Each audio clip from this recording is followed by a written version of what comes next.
The House of Representatives is calling for an urgent investigation into claims by the United States Congressman Scott Perry, who alleged that the United States Agency for International Development, USAID, may have been involved in funding terrorist organizations including Boko Haram.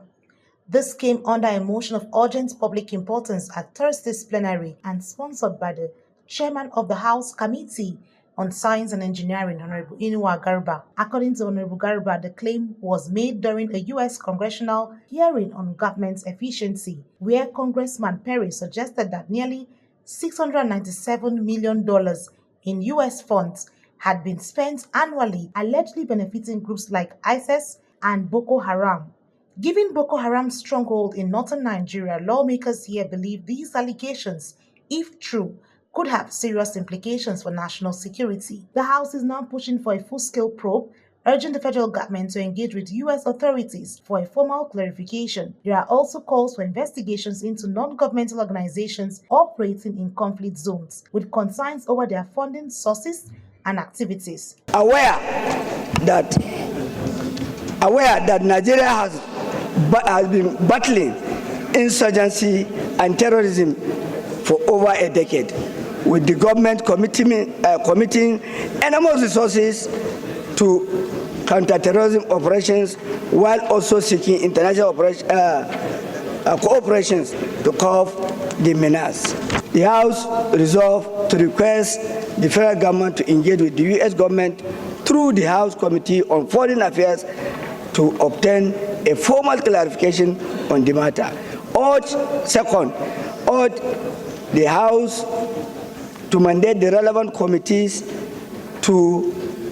of national security, defense intelligence, foreign affairs, and intergovernmental affairs to investigate the activities.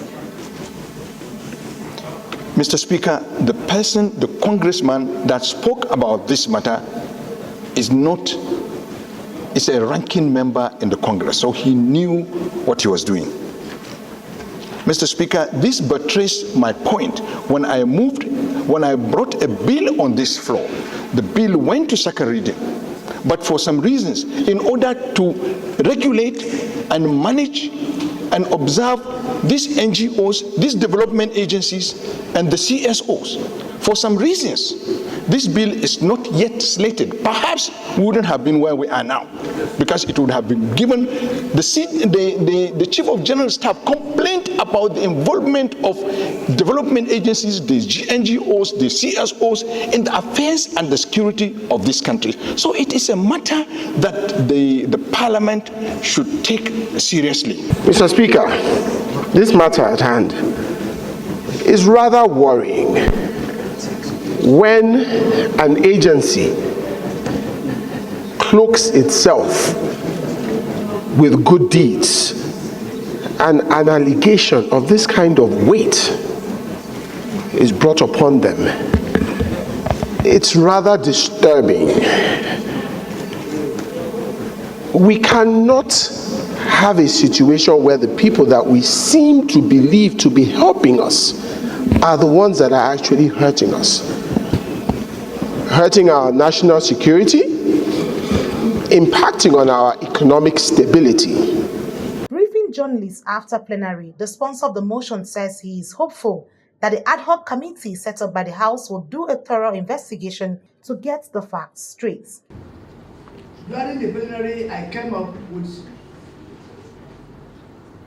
a proposal which at the end there was an agreement to resolve on some of them. As my prayers in my motion, which would have been presented before the House of Representatives, one is urgent.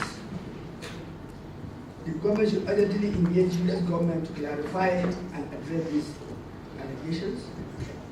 Collaborate with international partners to ensure this aid and the rest operating is transparent and credible, while equally in my motion, I urge the federal government at the House of Representatives to mandate a relevant committees of national security and intelligence, defense, foreign affairs, intergovernmental affairs to investigate and report back to the House. But it has been amended by some of our colleagues that a special committee is set up in order to investigate